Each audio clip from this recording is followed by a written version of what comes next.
I just don't have a fucking clue. I just absolutely hate these jobs. It's just so annoying. I'm showing you how to do the fucking job.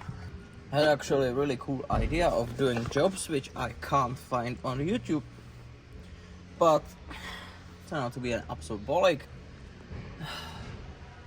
I'm probably not gonna publish this video, to be honest. Oh my god.